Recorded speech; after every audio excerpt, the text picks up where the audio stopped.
faut qu'on parle. Ouais, là je pense qu'il faut vraiment qu'on parle. Donc je suis tout simplement choqué, assez abasourdi, il y a vraiment plein d'infos, je sens que je vais regretter de faire encore une petite critique à chaud, comme je le fais des fois par moment pour les gros films comme Avengers ou Star Wars. Je les réserve maintenant pour les gros films vraiment qui me chamboulent, les grosses licences. Et là je pense vraiment que ça mérite une petite critique, enfin pas une critique mais une réaction en fait, un avis à chaud en fait. Comme j'aime bien le faire par moment. J'aime bien exprimer mon avis, mon ressenti. Donc là, il est actuellement 1h25 du matin. Je suis sorti de la séance il y a environ 30 minutes. Je suis rentré chez moi il y a 30 minutes. De Les Animaux Fantastiques 2, Les Crimes de Grindelwald. Alors je vous avoue que je sais pas trop quoi dire en premier parce que en même temps je sais pas quoi dire. J'ai trop rien à dire en fait. Et en même temps il y a tellement de choses, j'ai tellement de choses dans ma tête, j'ai tellement de choses que j'ai envie de dire, c'est assez troublant. Tout d'abord on va parler assez général en fait. Visuellement, le film était très beau. Franchement, c'était magnifique. Surtout la scène du début avec... alors oui, ce sera une réaction avec spoiler, évidemment. J'ai plus envie de faire du sans spoiler, je trouve ça vraiment sans intérêt. Donc ce sera vraiment avec spoiler. Donc je vous alerte maintenant avant qu'il ne soit trop tard. Donc oui, le film est vraiment très très beau visuellement. Genre surtout la scène du début de la pourchasse avec Grindelwald. Elle est vraiment... magnifique. J'avais même un petit peu peur pour les épileptiques parce que il y avait pas mal de flashs de lumière, je trouvais, avec les éclairs, mais non, franchement, le film était vraiment d'une beauté visuelle, mais vraiment, je trouvais ça incroyable. En plus, c'était à Paris, c'était chez nous, le petit Père Lachaise. Maintenant, en termes d'acteurs, donc je les connais pas tous, surtout de nom, mais Jude Law est parfait en Dumbledore, Johnny Depp est parfait en Grindelwald. Norbert Dragono joue très bien, je connais plus son nom, je l'ai oublié, son nom d'acteur. Puis Croyance, c'est pareil, Ezra Miller, il joue très très bien. Enfin, tout le monde joue vraiment très très bien. Enfin, j'ai pas trouvé vraiment de défaut ou autre. Le film était vraiment parfait, je trouve. Le seul défaut que j'ai trouvé un petit peu au film, c'est quelques petites longueurs, voilà, de temps en temps, surtout au début en fait. Parce que c'est une histoire qui se raconte vraiment tout sur la fin en fait. Tout se repose sur la fin. C'est que de l'espérance, tout sur la fin. Et du coup, le début, j'avoue que la première heure, je l'ai senti un petit peu passer en fait. J'ai un petit peu vu le temps passer. Et ça, en général, c'est pas trop bon signe.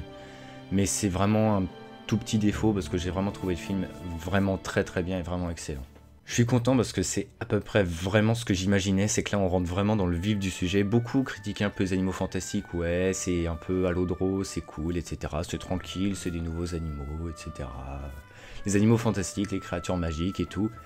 Mais non, ça servait à poser le contexte, à présenter Dragono, à présenter un petit peu Grindelwald, le personnage en suspense pour la suite, donc ça servait à rien de trop raconter son histoire là, puis mettre en avant Croyance, raconter le contexte, raconter vraiment le début, l'origine, les obscurus, etc. Qu'est-ce que c'est. Ça servait vraiment à ça, à mettre les bases, à poser les bases. On est sur une saga quand même de 5 films. Putain, faut toujours que tu viennes m'emmerder, toi. On est quand même sur une saga de 5 films, donc il y a du temps, on va dire, pour le développement. On n'est pas sur une simple trilogie comme Star Wars où il faut vraiment tout boucler, où il faut vraiment que ce soit un résumé en 2 heures qui est tout raconté en 6 heures, quoi. Là, on est quand même sur 5 films, de plus de 2 heures, donc on est quand même à 10 heures de scénario, donc on est beaucoup plus souple, enfin, il y a beaucoup plus de souplesse, c'est beaucoup plus ample, donc on peut mieux appréhender la chose, quoi. Donc le film 1 servait vraiment à ça. Là, le film 2, on rentre vraiment dans le vif du sujet. Dumbledore et Grindelwald, les personnages clés, les personnages principaux, avec Norbert Dragono et puis Croyance, du coup. Donc le personnage de Gellert Grindelwald est vraiment, je trouve, hyper intéressant. Franchement, il est parfait, quoi. Donc oui, c'est une représentation un petit peu de la Seconde Guerre mondiale chez les Moldus, en gros. C'est vraiment un petit peu le Adolphe, on va dire, des sorciers. Et franchement, je trouve qu'il est parfait en fait. Parce que du coup, on ne sait jamais ce qui est vrai, ce qui est faux. C'est un manipulateur très puissant. Genre, on a l'exemple parfait avec Queenie. Genre, j'ai adoré le fait que Queenie retourne sa veste. Alors que normalement, c'est Queenie qui est censée lire dans les pensées des gens. Là, c'est comme si c'était Gellert qui avait lu les pensées de Queenie. Et qui du coup la contrôle un petit peu techniquement, puisqu'il réussit à la séduire, à la manipuler, alors que c'est censé être elle qui a ce pouvoir en gros. C'est ce genre de détail qui est vraiment hyper appréciable, et franchement le personnage de Grindelwald est vraiment excellent. Mais comme le personnage de Dumbledore, mais il est un petit peu mis en retrait pour certainement les autres films en fait. Là c'était vraiment pour mettre en avant Grindelwald, le présenter, et montrer toute sa puissance, toute sa manipulation, etc. J'avais peur un petit peu quand même, j'avais pas forcément peur de la déception, parce que pour moi c'était vraiment celui-là le premier film en fait. Les Animaux Fantastiques 1, et c'est un petit peu genre le film 0, c'est là où on met tout, etc. On pose les bases. Et j'avais peur un peu parce que souvent les deuxièmes films, la suite, le deuxième film est souvent un peu moyen. Je pense à Star Wars, même la saga Harry Potter ou autre, souvent je les trouve un petit peu moyens, quoi. Un petit peu en dessous du 1 et un petit peu en dessous du 3e. Tout simplement parce qu'on est sur une saga en fait de plusieurs films, de vraiment pas mal de films, là 5 films. Du coup le deuxième sert un petit peu, on va dire, de péripétie normalement en fait. Genre c'est... il est là mais en même temps, il raconte pas des choses ouf, mais... enfin, il raconte pas grand chose, quoi. C'est genre un petit peu le périple du héros, quoi. Et genre souvent, c'est comme Star Wars 8 en fait. Voilà, Star Wars 7 pose les bases. Star Wars 8, voilà, c'est machin, il y a une histoire, etc. Et là, Star Wars 9, c'est la conclusion, c'est le moment final, l'affrontement, etc. Là, c'est un petit peu pareil. Et surtout que là, on n'est pas encore dans le plein cœur de l'histoire. On n'est qu'au deuxième film sur 5. Donc j'avais un petit peu peur de ça, mais au final... j'ai vraiment pas été déçu, et je suis vraiment très content de ce qu'ils nous ont proposé, et J.K. Rowling maîtrise tout d'une main de maître. C'est la Thanos de Harry Potter, genre elle a vraiment le gant de l'infini, c'est la Thanos, elle prévoit tout, même la Doctor Strange. Faut que j'arrête les comparaisons avec Star Wars et Marvel, mais j'aime bien me référer à ce que je connais. Bon, on va parler de ce que vous attendez le plus, parce que je sais que en même temps vous êtes là pour ça. On en parlera, il y aura un 3 théories. Il va y avoir un 3 théories certainement cette semaine. Je vais tout faire pour le faire cette semaine. Un 3 théories sur les Animaux Fantastiques 2. Et il y a vraiment beaucoup de choses à dire. Alors, par où commencer? Déjà Nagini. Donc Nagini, c'est la théorie des fans qui a été confirmée. Nagini est vraiment une personne victime d'un malédictus, qui du coup elle va se transformer en serpent au bout d'un moment. Et elle va se lier à Voldemort à un moment. Ça va être son plus grand allié à Voldemort. Et il n'y a pas de réponse, on ne sait pas, c'est pas dit dans les livres ou autres, on ne sait pas. On ne sait pas le passé de Nagini. Et là je pense qu'il y a des choses à théoriser dessus, et franchement j'ai pas encore réfléchi beaucoup à la question, et je sais pas trop quoi dire encore là-dessus. Il y aura forcément Voldemort dans les films, il y aura certainement, elle va être encore là, Nagini, elle va être là dans le 3e film, le 4e film, le 5e film. C'est obligé qu'elle soit encore là.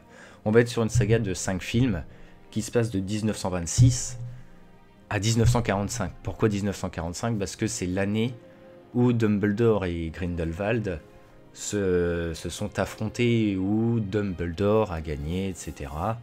dans l'histoire de Harry Potter. Donc la conclusion finale sera forcément en 45. Du moins, normalement, on ne sait pas ce qu'il prévoit ou autre, parce que je pense à ça, mais là, on est seulement un an après, là. Donc on est en 27. Si on doit aller jusqu'en 45... il y a du time, il y a du time. Une saga de 5 films sur 19 années, c'est beaucoup quand même. Enfin, c'est peu de films, mais beaucoup d'années. Du coup, Nagini va peut-être changer, etc. Peut-être qu'elle va mal vivre sa trahison de croyance qu'il a laissée pour son fantasme personnel de savoir vraiment qui il est, etc. Avoir des réponses et tout. Et surtout, elle va forcément... Nagini, la présence de Nagini va introduire Voldemort dans la saga. Voldemort est né en 26, est né durant le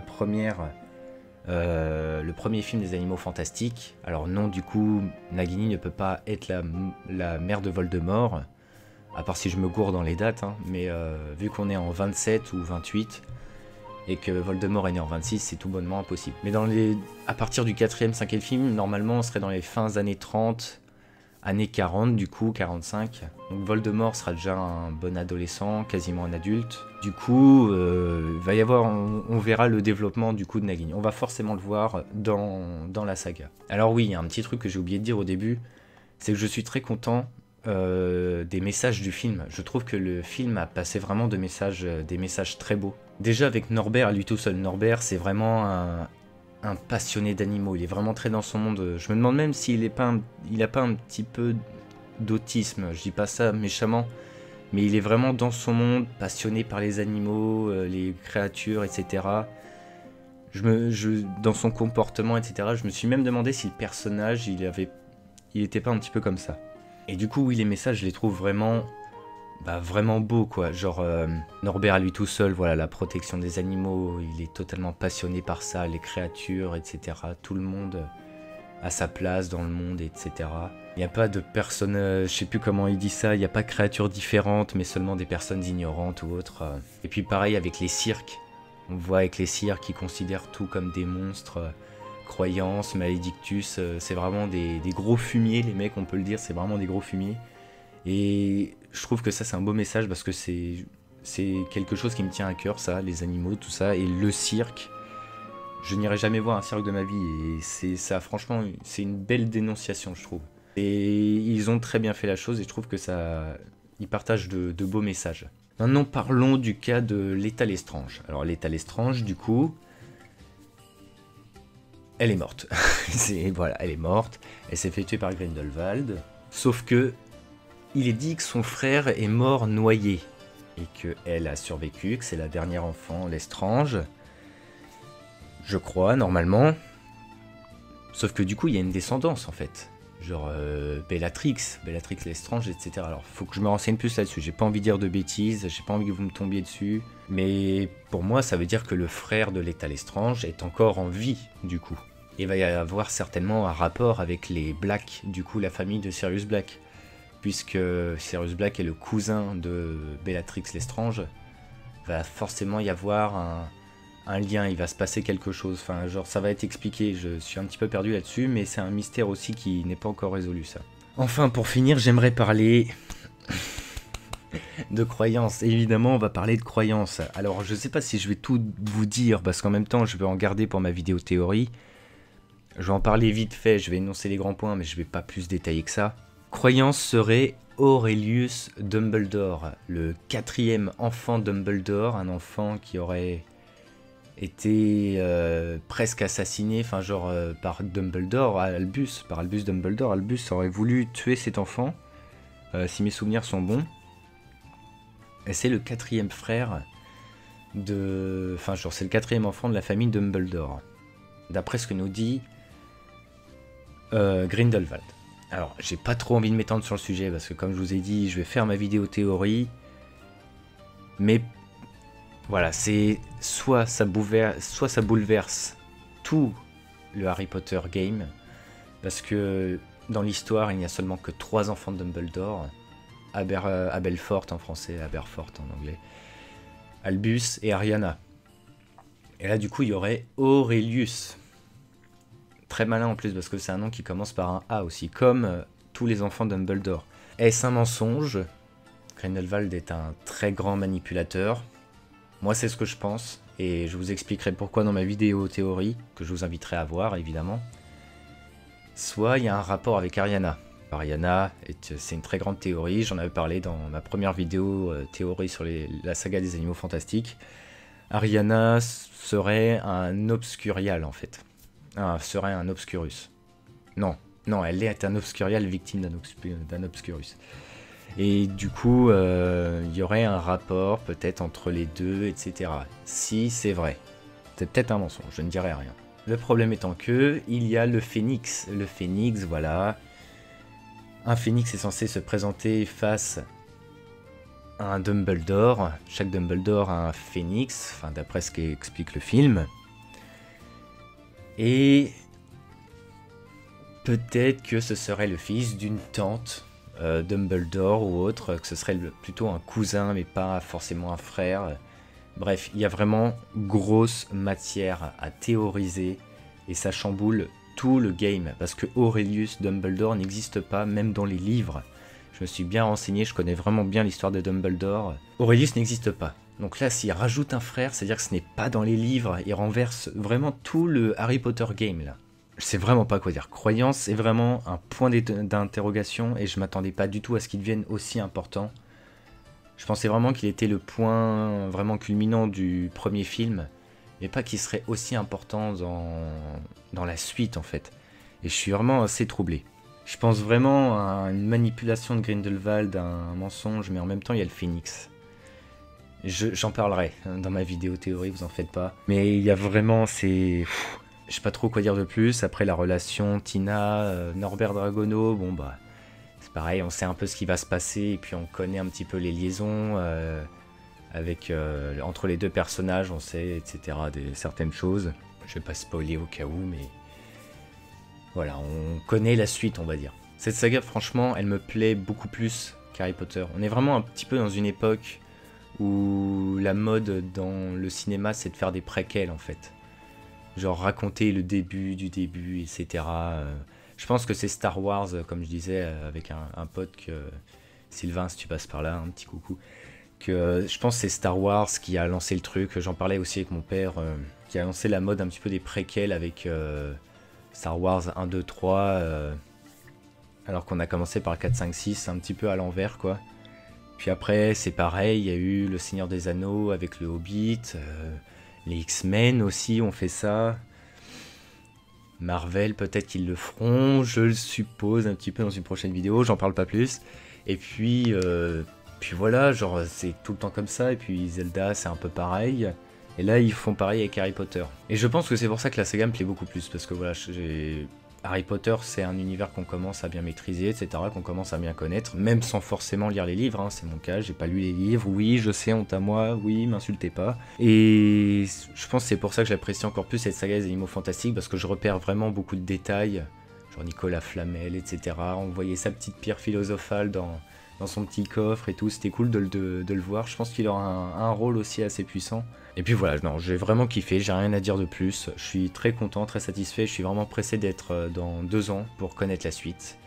Je vous donne rendez-vous dans ma prochaine vidéo 3 théories du coup qui sera sur les crimes de Grindelwald, les animaux fantastiques. Je vais essayer de sortir ça dans la semaine, vraiment le plus vite, je vais me donner à fond, quitte à pas dormir, oui. En attendant, c'était Targorok, que le Lionheart soit avec vous, n'hésitez pas à laisser un petit commentaire avec ce que vous avez pensé du film, c'est important, j'ai envie de savoir ce que vous en avez pensé. À me suivre sur Twitter, c'est important, ou me soutenir sur Utip, et puis bah voilà, allez, ciao tout le monde.